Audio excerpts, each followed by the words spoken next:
el Ari cuestiona sobre el soldado, ¿no?, que en medio de la guerra toma la mujer cautiva. Aquí hay una cosa muy extraña. Parece que este soldado aparentemente se le permite tener relaciones sexuales con una mujer hermosa durante la guerra. Pero, ojo, en la parashá anterior existe una halajá que aquel que va a la guerra no puede salir a la guerra si acaba de desposar a una mujer. Por lo tanto, si tú vas a tener a esa mujer, la vas a hacer tuya, la vas a desposar, entonces hay una contradicción aquí. Justamente lo explicamos en la parashá Shofetim, que aquel que acaba de sembrar un viñedo, que aquel que acaba de tener una casa, que aquel que acaba de tener una mujer, no puede salir a la guerra. Por lo tanto, quiere decir que no nos está hablando de una mujer física. Pero además pareciera que justamente que por todo lo que hemos explicado, este soldado, entonces, si tomara a esta mujer cautiva para tener una relación con ella, entonces automáticamente estaría relacionado con la inclinación al mal.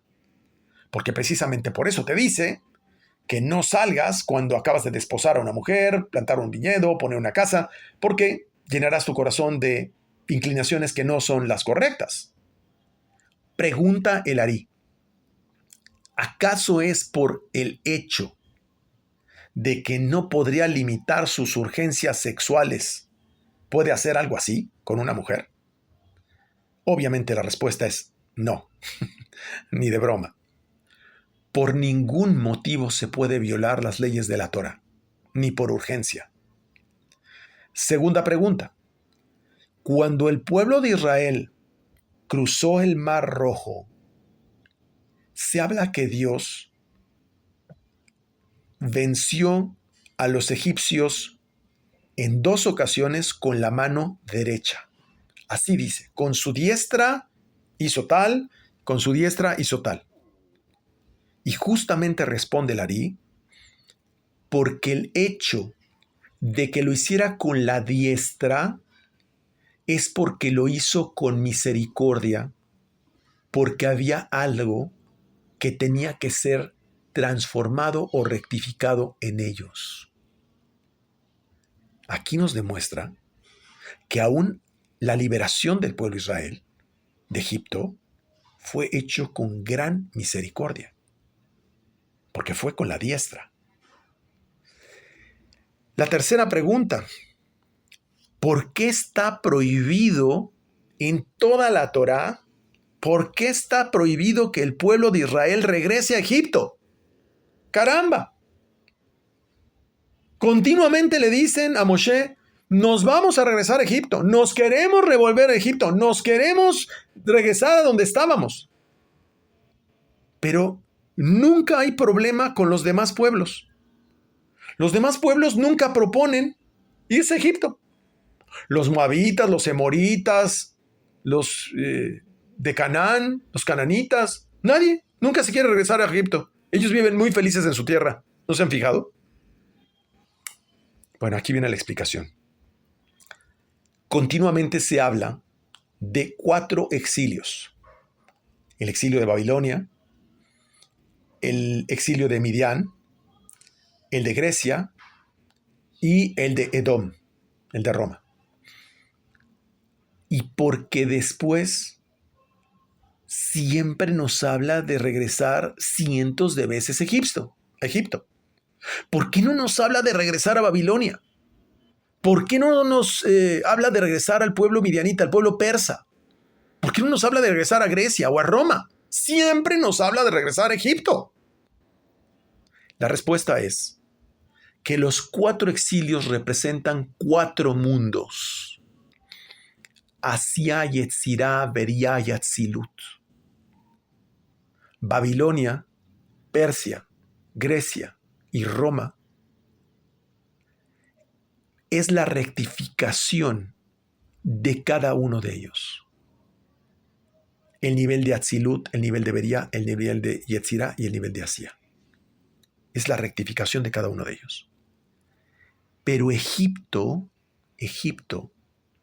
por su parte, explica el Ari, representa la corona de la letra Yud. Y sabemos que la letra Yud normalmente no lleva una corona. Es que esa corona, que solamente es cuando se hace en una grafología perfecta, esa corona de la Yud representa Keter. Y ese es el exilio de Egipto. Es decir, es el Keter de los exilios. Por ende, sabemos que cuando nosotros terminamos exiliados como el pueblo de Israel, lo que está por todas las partes del mundo regado, el pueblo de Israel, por eso ocurre que este pueblo está en todas las regiones del mundo, por la razón de que esas personas son puestas en esos lugares para recuperar las chispas perdidas en ese lugar del mundo, y esas chispas están mezcladas entre las fuerzas del mal y la santidad debido al pecado de Adán. Esa vasija que explotó es el pueblo de Israel, y ahora tenemos que recuperar esas chispas perdidas. Eso es a lo que se refiere que cuando un hombre se pone encima de otro hombre como opresor, es decir, alguien se siente superior a otro hombre y lo oprime, un presidente ordena sobre los demás porque se siente en un poder superior a los otros hombres, un jefe se pone como opresor en detrimento de un oprimido, el afectado, el detrimento es para el opresor, nunca para el oprimido, porque el oprimido se está robando las chispas de santidad que hay, y su sufrimiento del oprimido extrae chispas de luz de su opresor. Es decir, en otras palabras, el hombre malvado oprime al hombre sagrado, al hombre justo. Y entonces, ese sufrimiento del hombre justo, sagrado, es el que le permite extraer todas las chispas de luz que hay en esa situación de aparente sufrimiento.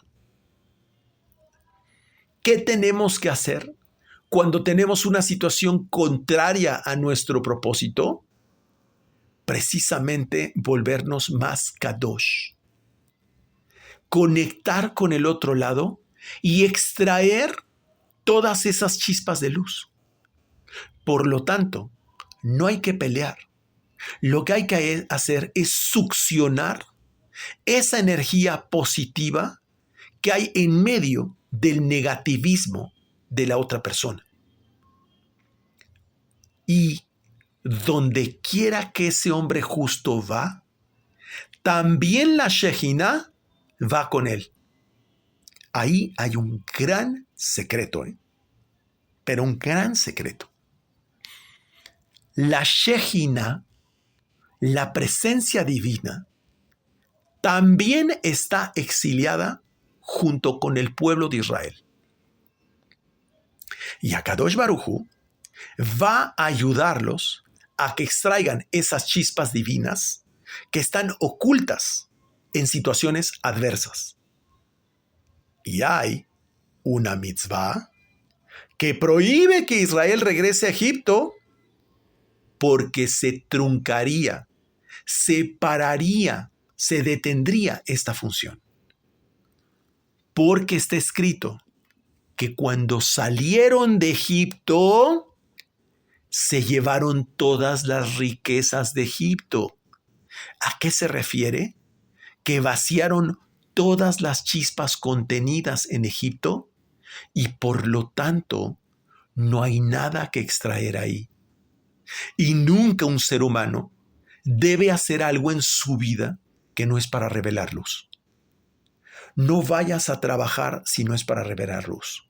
No hagas negocios si no es para revelar luz. No vayas a la escuela si no es para revelar luz, porque en este mundo, en el mundo físico, solamente lo que vas a encontrar son chispas que están escondidas en medio de las fuerzas del mal.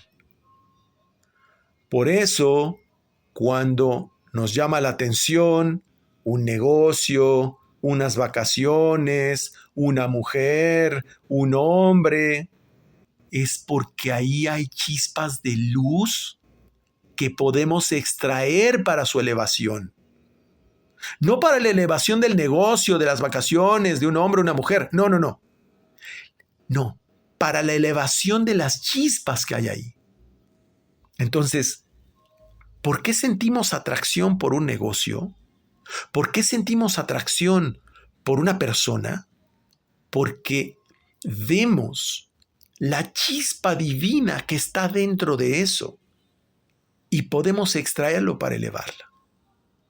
Por eso mi maestro da una explicación que los viajes son maravillosos, porque es una forma de conectar con el estudio y conocer diferentes personas para levantar esas chispas de luz de todos esos lugares a los que visitamos y las personas que conocemos.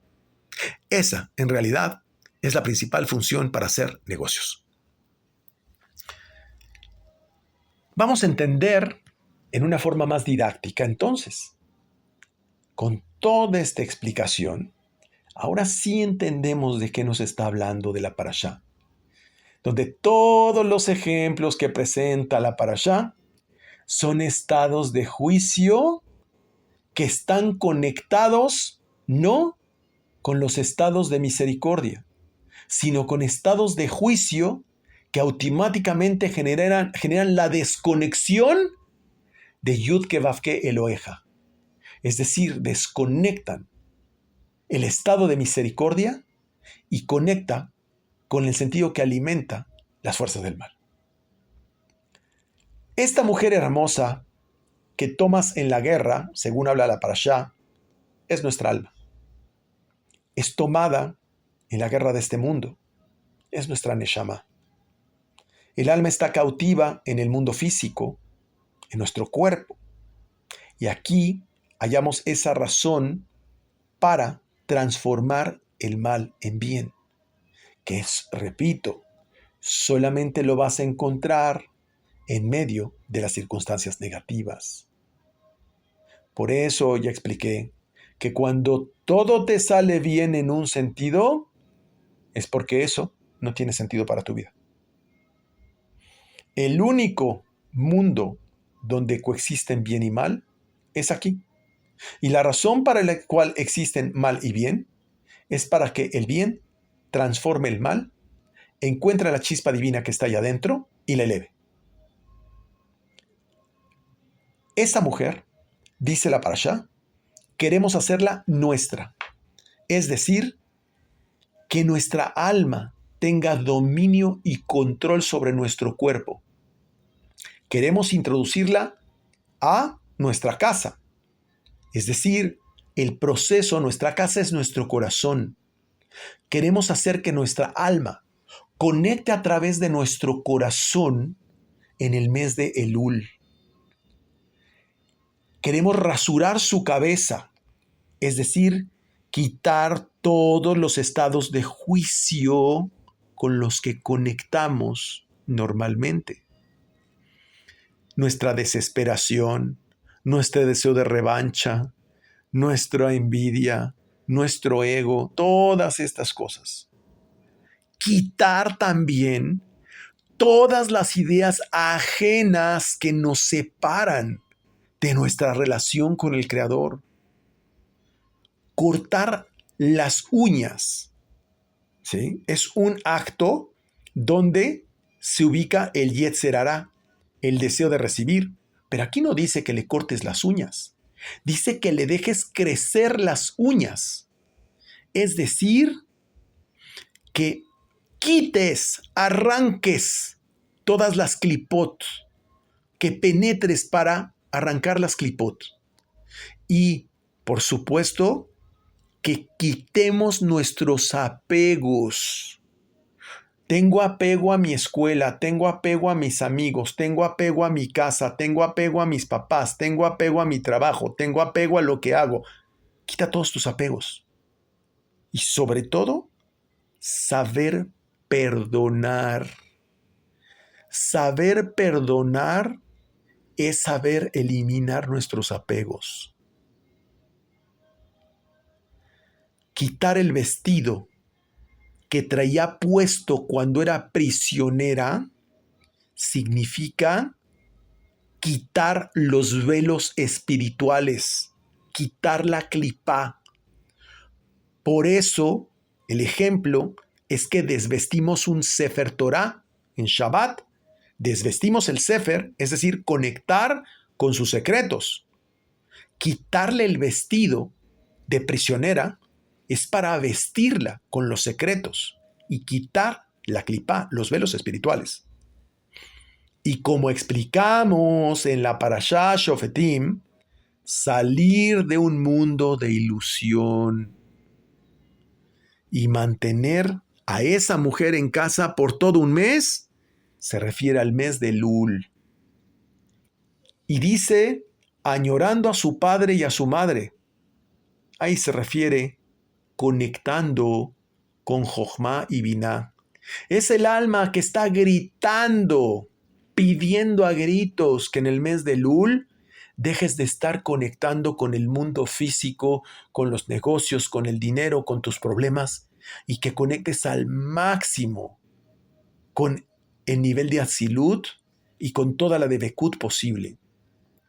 Luego dice, pero si no te complaces en ella, la dejarás libre. Se refiere a la idea de conectar con el alma y dejarla libre de las fuerzas del ego. Y luego dice que no la venderás por dinero y no te servirás de ella después de haberla afligido. Es que el alma siente dolor de estar en un cuerpo. Siente de que continuamente la estés coaccionando por dinero, que le hagas hacer cosas que no le gustan por dinero. Te habla de dejar en el mes de Elul el alma libre y dejarla vivir fuera de nuestro cuerpo, en ese estado meditativo y fuera del dominio de la materialidad y la fisicalidad, no esclavizándola con ello. Si no hacemos este trabajo, quedamos esclavizados a ello. Y ese es el propósito del Yetzer Hará, es decir, de S-A-M-A-L, de Samech, Mem, y de L-I-L-I-T. ¿Y qué pasa? Estamos reencarnando una y otra y mil veces. Mientras no volvamos a dejar libre a nuestra alma y enseñemos el propósito de nuestra vida, estamos prisioneros y simplemente reencarnando y reencarnando y reencarnando una y otra vez en un mundo de sufrimiento. Otro concepto fundamental que las religiones han confundido y que no comprenden por solo interpretar la paja, ¿verdad? Es el sentido literal. Es que el Mesías vendrá subido sobre un burro. Nuevamente, eso es una metáfora. El Mashiach solo será proclamado rey. O sea, el Mesías solo será rey, dice el Zohar, cuando la comunidad de Israel haya vuelto a su lugar. La comunidad de Israel ya sabemos que es la Sefirá Malhut, la metrona, la gota de semen. La gota de semen perdida. Y solo el Mashiach es proclamado rey cuando todas las almas que están vagando entre los dos mundos, derivado de la pérdida de semen, que genera almas sin cuerpo que vagan por el mundo, lleguen a su justo lugar. solo a que esas almas tengan ese lugar, entonces será proclamado rey. ¿Ya ocurrió? No. Bueno. Entonces no hay un solo ser en el planeta que pueda ser llamado rey, porque eso no ha ocurrido hasta el momento. Y por eso sigue habiendo guerra en este mundo. Este concepto está justamente ligado, aunque no lo menciona literalmente el concepto de la reina Esther, porque Mordejai, si recuerdan la historia, fue subido para que recibiera honores sobre un caballo. Y Esther y Mordejai son uno. Una empieza con Aleph y la otra con Mem. ¿Y qué nos hace referencia? Son lo mismo, así como el Mashiach y Eliyahu Naví. También vienen juntos. La razón es que un rey viene sobre un caballo, así como Mordejai, que representaría al Mashiach. Será la equivalencia.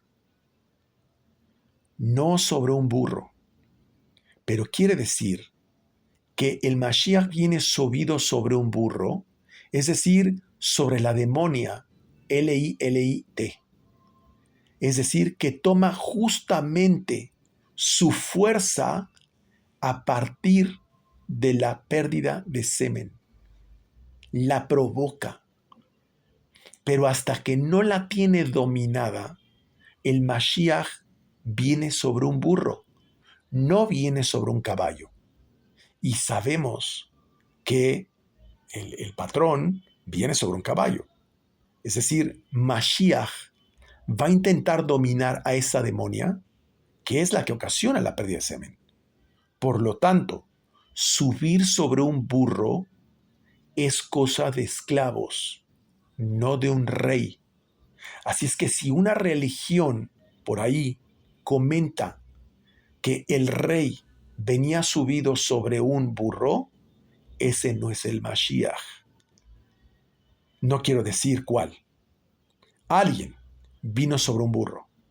Y el Zohar clarifica que cabalgar sobre un burro es cosa de esclavos. ¿Qué tipo de esclavitud? La esclavitud del alma que está sometida al cuerpo, a la voluntad de esa demonia. Es una metáfora, por supuesto. Por lo tanto, venir sobre un caballo, como el ejemplo de Mordejai, eso es cosa de reyes. Y explica mi maestro que por eso Don Quijote iba sobre un caballo. Y Sancho Panza, que era el sirviente, iba sobre un burro. Porque, lo digo muy brevemente, no quiero abundar en esto, Cervantes se inspiró en esta sección de explicación del Zohar en España para escribir su obra El Quijote de la Mancha. Entonces, el Mashiach pasa de un burro a un caballo como la luna, las emociones. Pero en un burro, en hebreo, burro, se dice jamor. Het, men, vav, resh. Pero cambiando sus vocales, se dice homer, materia. Es decir, esa fuerza nos induce solo a ver el mundo material y poner un velo en el mundo espiritual. ¿Qué quiere decir todo esto? Vuelvo a regresar a la explicación del Ari. Que quien conecta con estados de juicio, conecta con el mundo material y genera un estado de esclavitud. No es el que toma cautivos, sino el que se vuelve cautivo de su materialidad. Entonces, aquel que pierde su semen, pierde también su visión espiritual y está ciego espiritualmente, lo cual es tan duro como estar ciego materialmente. El problema es que como la gente normalmente no sabe lo que es estar ciego físicamente, no sabe lo que es estar ciego espiritualmente. Y esto es muy grave, porque a nadie le importa estar ciego espiritualmente mientras no esté ciego materialmente. Ahí es cuando ya tiene que voltear a los ojos interiores y no a los ojos exteriores. Por eso es que cuando hacemos la Shema, tapamos nuestros ojos conectamos hacia el interior, no hacia el exterior. Pero aquel que accede a la visión espiritual jamás retrocedería a tener una visión puramente material. Dice mi maestro, algo que me gustó mucho, es tan bello como el ciego que recupera la vista a nivel físico, así de hermoso es recuperar la visión espiritual. Es literalmente el mayor regalo que el Creador puede darte, es devolverte la vista espiritual. Y eso no está reservado para cualquiera. Eso solo está reservado a los estudiosos de los secretos del Zohar. Y aquel que domina, aquel que domina las meditaciones cabalísticas. Ya lo he repetido, no es lo mismo estudio que conexión. Luego narra un secreto muy complejo. Y es que dice que Dios confió a Isaac y a su posteridad el guardián del árbol del bien y del mal. ¿Cuál es el árbol del bien y del mal? Nuestro cuerpo. Isaac corresponde a la sefirá Gevurá. Gevurá vale 216, que corresponde a todas las fuerzas que provienen de la fuerza de Madim, Marte, rojo, que hace relación con lo que mencionamos de el pelo, que es rigor. Pero Isaac se casa con Ribka y ella representa la misericordia, y cuando la misericordia se une al rigor, el rigor se apacigua. ¿De qué está hablando?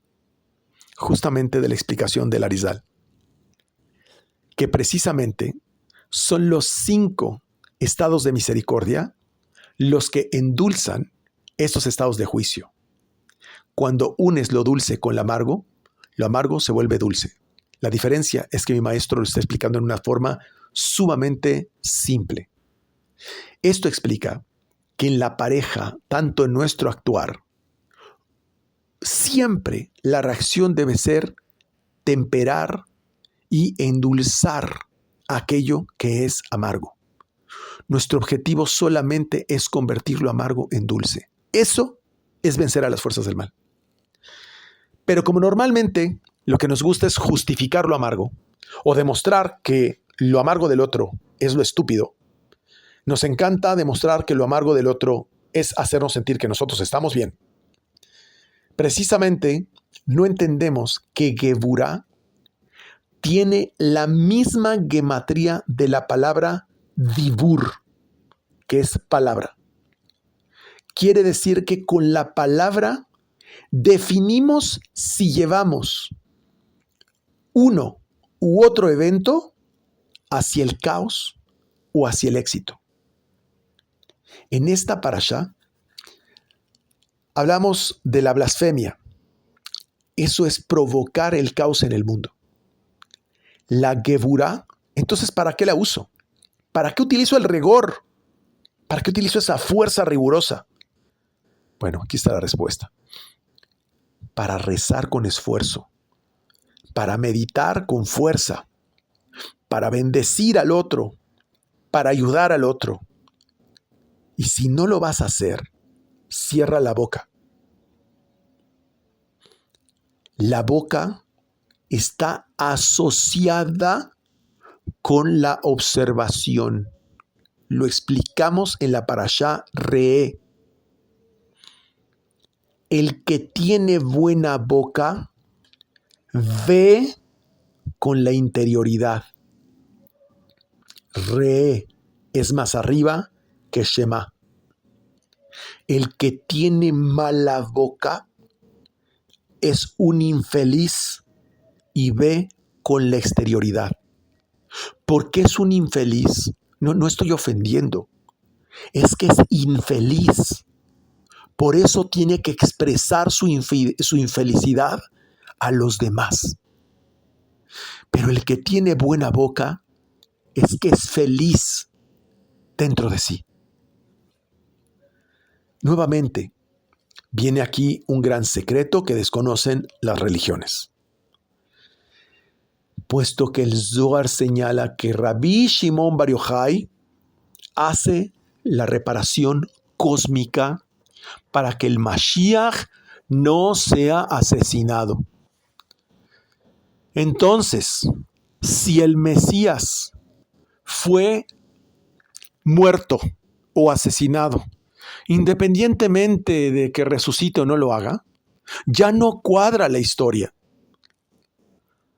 Por el mérito de Rabbi Shimon Bar Yochai, no es asesinado el Mashiach, porque todos los cabalistas que han intentado revelar los secretos, todos, los de las religiones, los del judaísmo, los de cualquier lugar, todos los cabalistas que han intentado revelar los secretos, han muerto.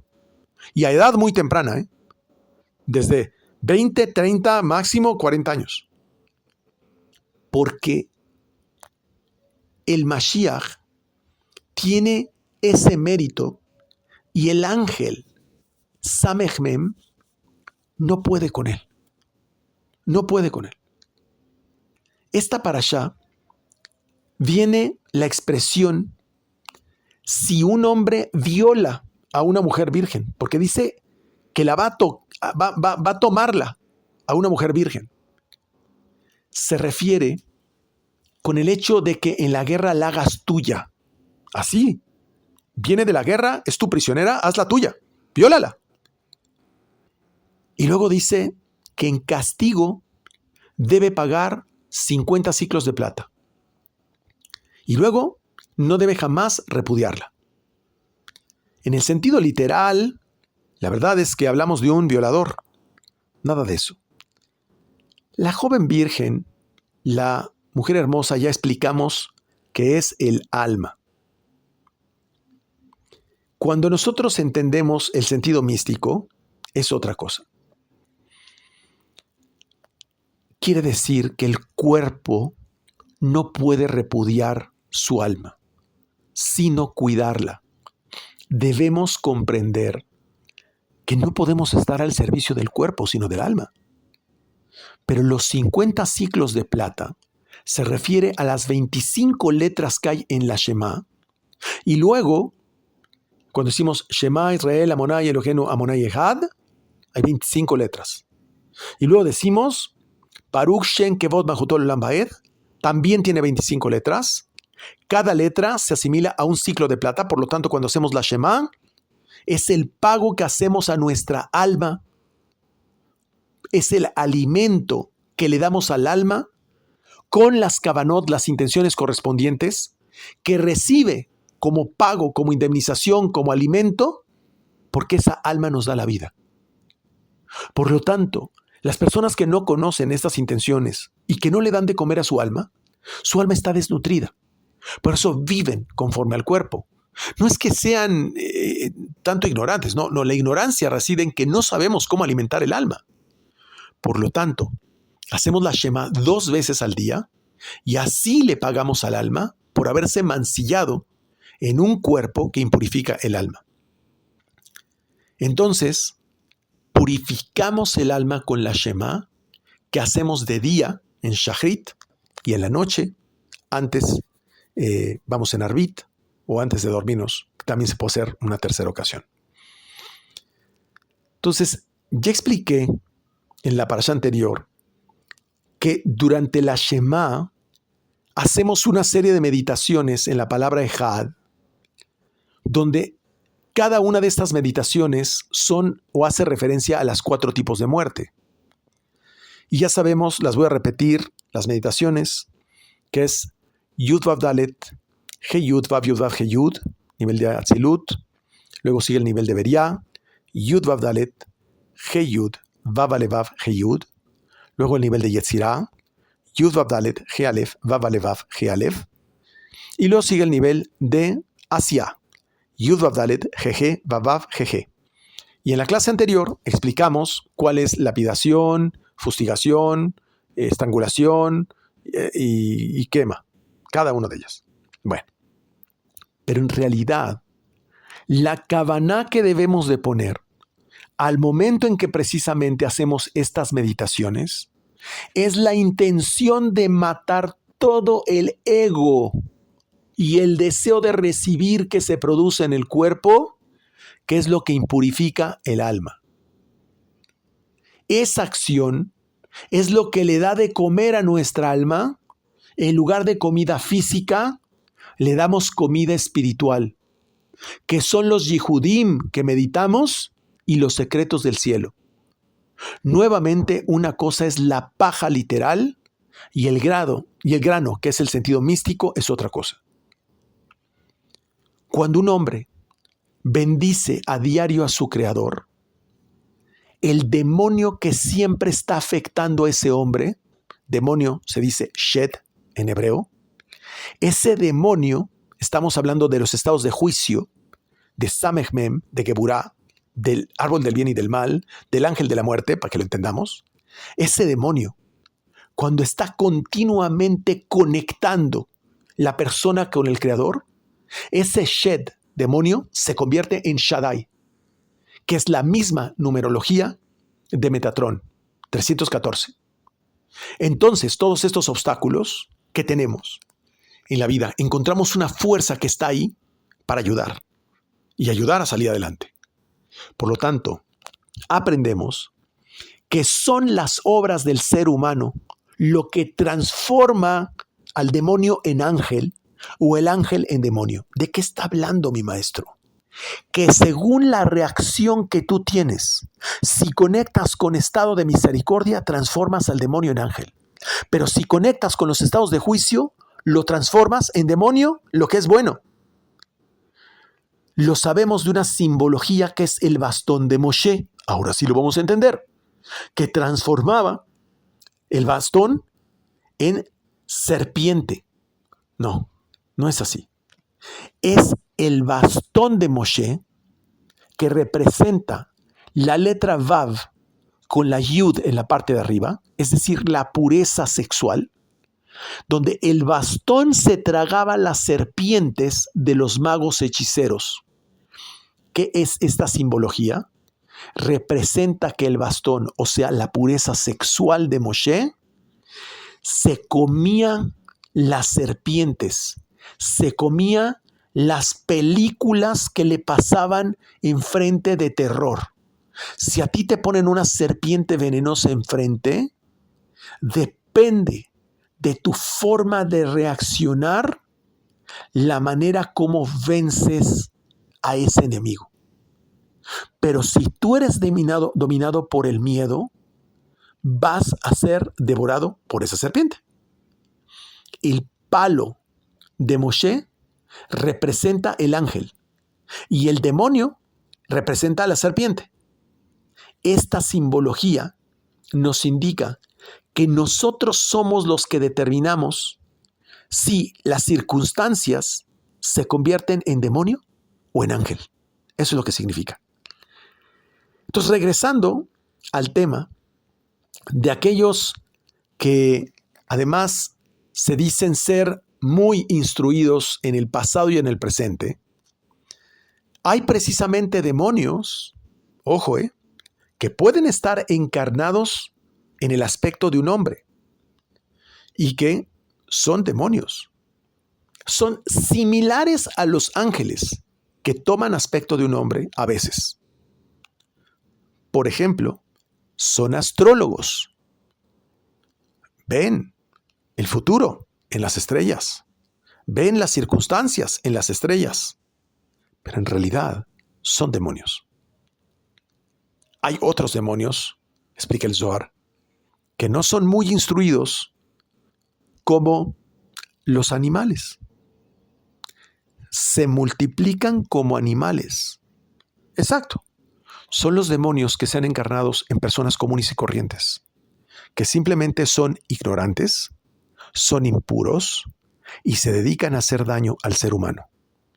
Esto es algo muy similar al caso del hijo glotón que desobedece a su padre y a su madre, donde precisamente ese hijo se puede terminar convirtiendo en un asesino que puede robar a su padre y a su madre el día de mañana. Por lo tanto, esa persona lo que es Es una persona ignorante que está dominada, gobernada y controlada por un ocupa que gobierna todos sus pensamientos. Por eso, no debemos codearnos con gente ignorante, porque esas personas no paran de dañar. Ya hemos hablado muchísimo de estos cainitas, los hijos de Caín. Los verdaderos maestros del esoterismo, los verdaderos maestros hacen yihudim, trenzan nombres de Dios, unen el mundo de arriba con el mundo de abajo. Son almas que vienen de Yesod, porque todas las fuerzas de Binah, para llegar a Malhut, pasan por Yesod. Estas personas inspiran a los tzadikim, a los justos.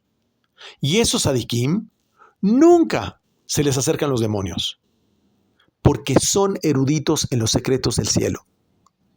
Una persona de los secretos del cielo no está estableciendo juicios. Y quiero aclarar algo. Cuando yo me refiero a las religiones, no es porque esté maldiciendo ni mal hablando de las religiones, por favor, sino para efectos de mostrar y abrir los ojos en lo que precisamente desvía ilusoriamente la atención de las personas en cosas que carecen de un fundamento, que aquí en este caso tiene miles de años de existir. Por lo tanto, las influencias de Yesod pueden ser buenas o malas. Estas almas que acabo de explicar vienen de la parte buena de Yesod, pero también los demonios vienen de la parte mala de Yesod. Para conectar con esa parte buena, hacemos el Birkat HaLevaná, que es la conexión que hacemos de la nueva luna. Hacemos el Birkat HaHodesh, que es las conexiones que hacemos cuando es Rosh Hodesh. Hacemos los Yehi Ratzon, que están en la Midá, etc. Entonces sabemos que estamos en el final de los tiempos. Dice el Zohar que al final de los tiempos se hará desaparecer el espíritu impuro y la idolatría de la faz de la tierra. Pero esto no es por un tema milagroso o de casualidad o porque hay un nuevo estado de conciencia. Es una promesa de la Torah. De igual forma, esta parashá menciona que al final de los tiempos habrá muchos descendientes de los Erev Rav, que son, ya sabemos, los magos egipcios que se adhirieron al pueblo de Israel para aprender sus secretos, pero no se adhirieron por devoción al Creador, sino para aprender las magias que les da control y poder sobre el mundo. Justamente por culpa de los Erev Rav fue que Moshe rompió las tablas. Vuelvo a repetir que las primeras tablas de la ley eran para cabalistas y que nosotros no tenemos las tablas de Shavuot, tenemos las segundas tablas de Kippur. ¿Por qué odian la cábala los Erev Rav? Tú tienes un judío, solamente tienes que hacerle una pregunta. ¿Tú estudias cábala? Y si la respuesta es no estudio cábala, voy a decir algo que es muy fuerte. Aquel que no estudia la cábala es aquel que desea el sufrimiento humano. ¿Por qué estos Erev Rav desean ese sufrimiento? Porque estas almas vienen de reencarnaciones de mundos donde el materialismo prevalecía sólidamente sobre muchas cosas. Venían de un mundo donde la tecnología era lo más importante. Por lo tanto, cuando tú estudias la cábala, aprendes un sentido de absoluta libertad, donde no estás coaccionado por nada ni por nadie. Y eso no conviene a quien quiere tener poder en este mundo. Esto es súper importante. Lo expliqué recientemente en una clase presencial. De igual forma que el justo o el tzadik que solo merece el título de justo si estudia el Zohar HaKadosh, estará exento de las tareas de este mundo para dedicarse al estudio de la Cábala y para hacer entrar la felicidad del mundo de arriba en el mundo de abajo. ¿De qué está hablando? Que aquel que se vuelve inmerso en los secretos del cielo, a Kadosh Baruj Hu le quita el yugo de este mundo. Esto nos dice que en su momento estos secretos serán tan valiosos que el justo se dedicará solo a su difusión y no a trabajar para su supervivencia. El Zohar nos dice que el jefe de los ángeles es el ángel Metatrón y hay que pagarle su jornal. ¿Cómo que hay que pagarle su jornal? ¿Sí? Dice que no te irás a dormir. La Biblia dice no te acostarás sin pagar al jornalero su jornal. Su salario de Metatrón son las 18 bendiciones de la Amida, que se repite 3 veces al día, en Shachrit, en Minjá y en Arbit. Y aclara nuevamente el Zohar que la tefilá es lo que sustituye los sacrificios que se efectuaban en el templo. Es decir, el pago de Metatrón, es decir, es una contraprestación donde cada vez que hacemos la Amidá, Metatrón envía miles y miles de ángeles para protegernos de la influencia astral. Nuestra oración que hacemos en la Amidá pueden suceder 2 cosas: que suba o que no suba. Si hay virtudes en el que practica la oración, subirá. En caso negativo, la oración no sube. Y justamente en este mes de Elul se menciona este punto porque la virtud que se requiere en Elul es estar apegado al Creador con la cualidad de ser dador. Por lo tanto, la gente que tiene gran egoísmo, su oración no llega. Es una forma de decir que no hay afinidad para impactar con las palabras el sistema creador. No tienen fuerza esas palabras. La oración siempre es para pedir por los demás. Es la intención de la oración la que hace afinidad, puesto que por sí misma son palabras vacías. También el Zohar define esta parashá el Ruach HaKodesh, tan llamado como el Espíritu Santo. Y ya hemos explicado este concepto varias veces, sin embargo vamos a tomar nuevamente la definición del Zohar. El Ruach HaKodesh es una capacidad del ser humano inferior a la nevuá, llamada profecía, y designa el Ruach HaKodesh las 6 sefirot de Serampín: Gesed, Geburah, Tiferet, Netzach, Od y Yesod.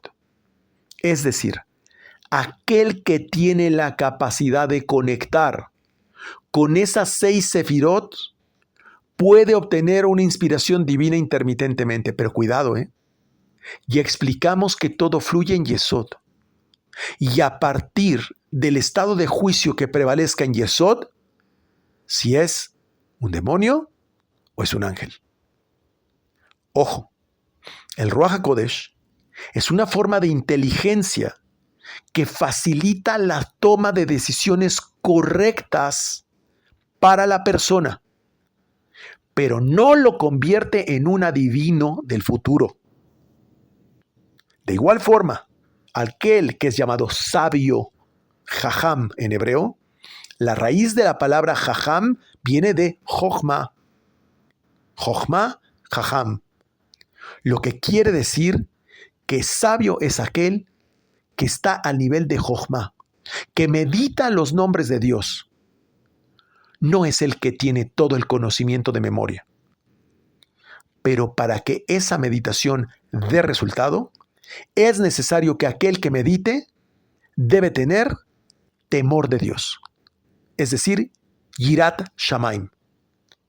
No quiere decir Yirat Shamaim, miedo. No. Profunda admiración por sus secretos. Es decir, tiene una admiración porque entiende y constituye el regalo que es tener esa visión espiritual que nace cuando hay un temor reverencial, cuando hay un gran amor. Es un apego al Creador de tal nivel que le da resultado su meditación. No porque su meditación fue perfecta, sino por el apego, el amor que tiene cuando efectúa ese proceso meditativo. Es el amor que pone la persona en el proceso meditativo lo que genera ese resultado. De igual forma define el Zohar, un maestro de Cábala, y se refiere a aquellos que saben nadar en las aguas del Zohar. A ver quién se pone el sombrero. Yo, la verdad, no. Es decir, que tiene el conocimiento de los secretos del cielo y poder desentramar esos secretos y poder responder cualquier pregunta gracias a esos códigos revelados. Con lo cual doy muchas gracias a que precisamente mi maestro y los grandes maestros nos han dado esa herencia de sabiduría. Efectivamente, lo acaba de decir mi maestro en una clase, él ha constituido sabios que irán por las naciones a revelar esos secretos. Y ese es el objetivo. De la misma forma, Moshe Rabenu fue ese sabio, ese máximo galardón del Tzadik. Y justamente liga esta figura del Jajam, del sabio, del maestro de Cábala con Moshe Rabenu. ¿Quién es Moshe Rabenu? Es el Leviatán. Que aparentemente Leviatán parecía que era una especie de monstruo o lagarto. Mucha gente hasta lo dibuja. Es una metáfora para entender que el maestro de Cábala, ejemplificado por Moshe Rabenu, es el Leviatán. Porque es el Tzadik que de verdad viene a hacer esa labor de maltratar su alma en este mundo por el servicio a los demás. A un hombre se le puede llamar Ish, varón, o se le puede llamar Adam, hombre. Pues solo es llamado hombre aquel que es sabio en Cábala. El resto es llamado varón. Por lo tanto, aquel que es llamado varón de Dios no es llamado hombre.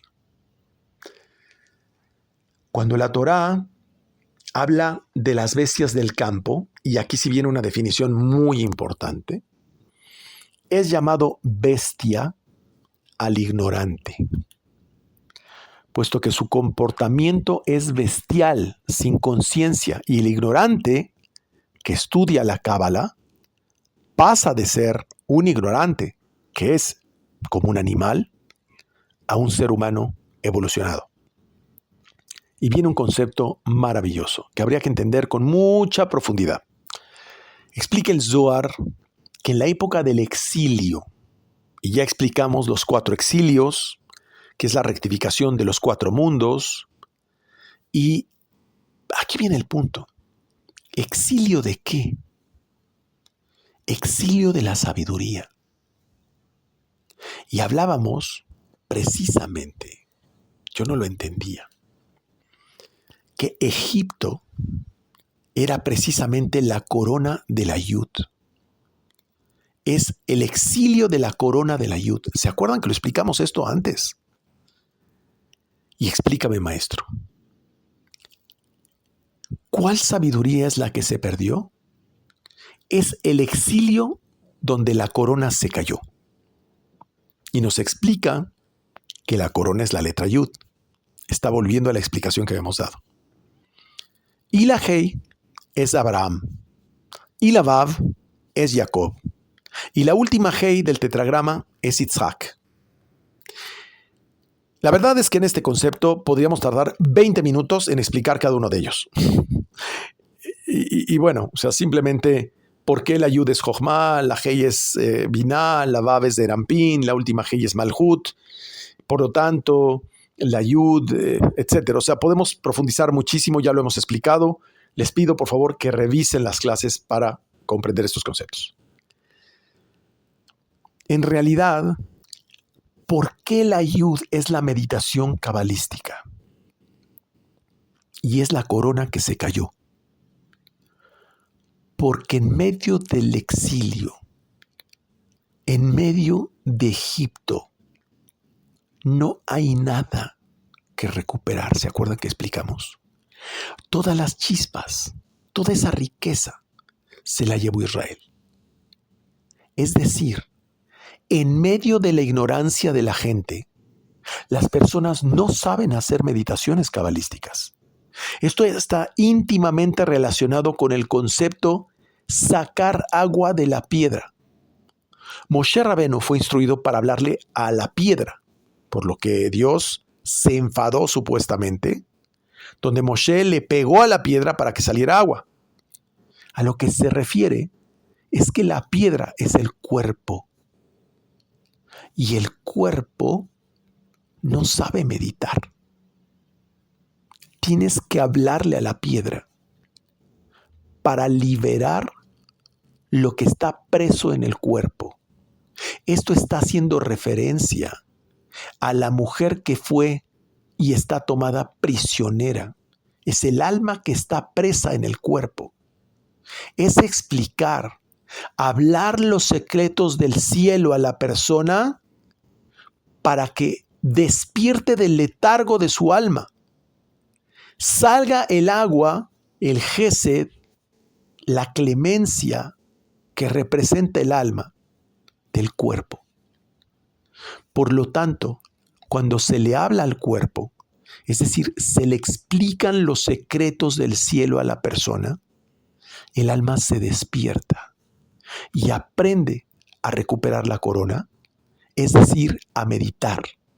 Y entonces activa a Abraham, a Isaac y a Jacob, que son los protectores de este mundo, y hace referencia al nombre de Yud, Hei, Vav, Hei.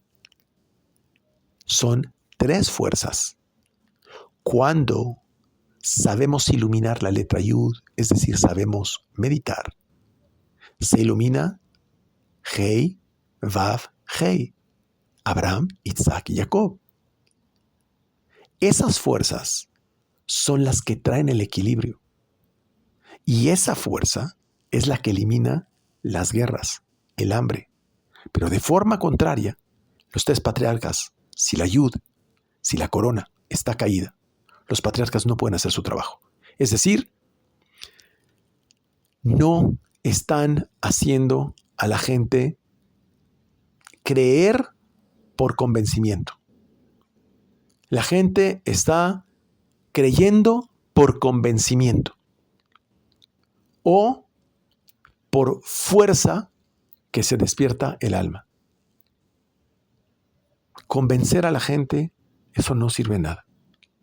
Por la fuerza, menos. Eso es pegar a la piedra. Sin explicar los secretos del cielo, no ocurre nada.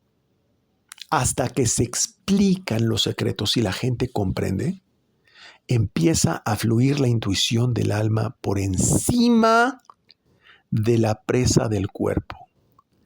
Ahí es cuando se vuelve tu Dios, Adonai Eloheja, tu Dios, y entonces estás por encima, sobre tus enemigos, y conforme a esa meditación del nivel de Atzilut, lo entrega en tus manos. ¿Cuál es el problema? que como no comemos kasher, no respetamos nidá, no respetamos muchas cosas, hasbe shalom, entonces nos sentimos desautorizados para utilizar esa fuerza. Y entonces el alma es débil. Y su potencia intuitiva no puede ocurrir. Pero cuando aprendemos a comer kasher, a hacer Shabbat, a usar tefilín, a usar tzitzit, a estudiar de madrugada, a estudiar los secretos del cielo, a hacer la Shema al momento del amanecer, a conectar en todo momento, a conectarnos al nivel que tiene el Ul, se siente esa fuerza donde tienes ese poder intuitivo para poder reflejar que ocurra lo que realmente tú quieres. Pero repito, no lo que quieres recibir, sino lo que quieres otorgar a través de misericordia y a través de clemencia, con estados de misericordia. Yud Ke Vav Ke es el nombre de la misericordia, no conectando con los estados de Elohim. Eso es lo que significa esta explicación. No explica un secreto de reencarnación. Nos explica que Moshe en realidad no es que sea un tema de reencarnación para nosotros, no. Lo que nos está explicando respecto de Moshe Rabenu es la reencarnación de Abel, quien fue asesinado por Caín. Y hemos explicado en Bereshit que Abel no era hijo de Adán y Javá. Caín era un híbrido, que era hijo de Javá y la serpiente. La serpiente es un residuo de los mundos del caos que fueron destruidos anteriormente, donde prevalecía su tecnología, su materialismo. Excluían a Dios y por eso le prohíbe a Kadosh Baruj Hu acercarse al árbol del bien y del mal, porque le haría caer en esa contaminación de la tecnología, en un materialismo absurdo. Cuando Caín mata a Abel, Caín está lleno de deseo de recibir, y Abel era un alma con deseo de dar, hijo de Adán y Javá. Abel, para que lo entendamos, era pura espiritualidad, y Caín era pura materialidad o tecnología. Ocurre que Caín, es decir, la materialidad, mató la espiritualidad. Y de ahí veníamos aprendiendo desde hace 6,000 años, reencarnaciones y reencarnaciones y reencarnaciones para recuperar la espiritualidad hasta que llegue el Mashiach. Si Abel no hubiera sido asesinado, él sería el Mashiach y no hubieran pasado 6,000 años de sufrimiento. De esto es de lo que está hablando desde un principio la parashá.